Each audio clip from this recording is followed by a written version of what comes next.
హైదరాబాద్ స్థానిక సంస్థల ఎమ్మెల్సీ ఎన్నికలో బీజేపీ ఎందుకు పోటీ చేస్తుంది? సరిపడా బలం లేదు, ఓడిపోతామని ముందే తెలుసు, అయినా దడవకుండా కాళ్ళు దూపడానికి కారణం ఏంటి? ఎమ్మెల్సీ ఎన్నిక విషయంలో కాషాయ దళం దగ్గర స్పెషల్ స్కెచ్ ఉందా? ఓ పథకం ప్రకారం మజ్లిస్తో తలపడాలని అనుకుంటుందా? ఏంటి ఆ పథకం? ఎలా వర్కౌట్ అవుతుందని భావిస్తుంది కమలం పార్టీ? డిస్కస్ చేద్దాం. నేను మీ Manoj, welcome to Mahanagar.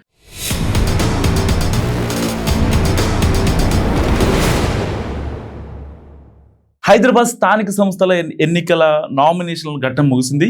MIM, BJP బరిలో ఉన్నాయి. ఈ ఎమ్మెల్సీ సీట్లో మొత్తం 112 ఓట్లు ఉన్నాయి.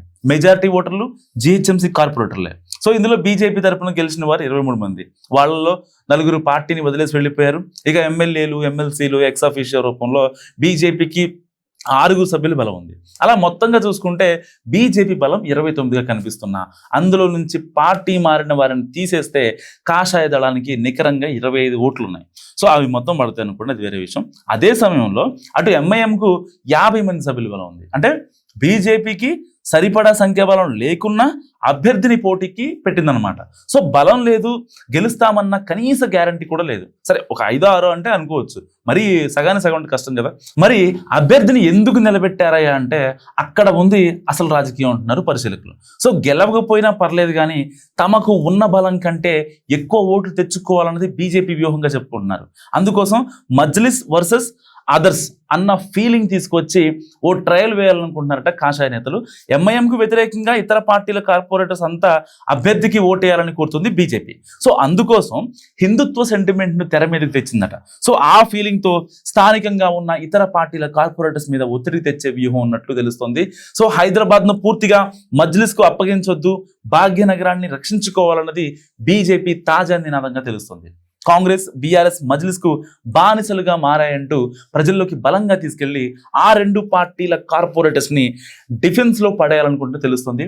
సో గెలుపు ఓటముల సంగతి తర్వాత, ముందు తమకున్న ఓట్ల కన్నా కొన్ని ఎక్కువ వచ్చినా సరే అదో అచీవ్మెంట్ అంటున్నారు కాషాయ నాయకులు. సో అందుకే ప్రజల ఆకాంక్షలకు అనుగుణంగా హైదరాబాద్ స్థానిక సంస్థల ఎమ్మెల్సీ నియోజకవర్గం ఓటర్లు ఆత్మసాక్షిగా ఓటు వేయాలని విజ్ఞప్తి చేస్తున్నారు కమలం లీడర్స్. సో మజ్లిస్ పార్టీకి ఓటు వేస్తే ప్రజలు క్షమించారంటూ ఓటర్లుగా ఉన్న కార్పొరేటర్స్కి ఎమోషనల్గా కొంచెం వాళ్ళని మౌల్డ్ చేస్తున్నారు. సో ఆ పార్టీకి ఏ రకంగా మద్దతు ఇచ్చినా ప్రజల ఆకాంక్షలకు వ్యతిరేకంగా పనిచేసినట్టేనన్నది కాషాయ పార్టీ వాదన. సో దీంతో బీజేపీ స్ట్రాటజీ ఏ మేరకు వర్కౌట్ అవుతుంది? నిజంగానే తమ పార్టీల అధిష్టానాలని కాదని కాంగ్రెస్, బీఆర్ఎస్ కార్పొరేటర్స్ బీజేపీకి ఓటు వేస్తారా అన్న చర్చ కూడా మొదలైంది హైదరాబాద్ పొలిటికల్ సర్కిల్లో. అటు బీఆర్ఎస్ మాత్రం ఇప్పటిదాకా తన వైఖరి చెప్పలేదు. ఆ పార్టీకి చెందిన కార్పొరేటర్స్ కొందరు బీజేపీకి ఓటు వేసినా ఆశ్చర్యపోవాల్సిన అవసరం లేదన్నది latest talk. So polling booth దాకా వెళ్లేసరికి పరిస్థితులు ఎలా మారతాయో చూడాలి. సో ఈ వీడియో గురించి మీరేమనుకుంటున్నారో కామెంట్ కూడా తెలియజేయండి. చూస్తూనే ఉండండి మహానగర్.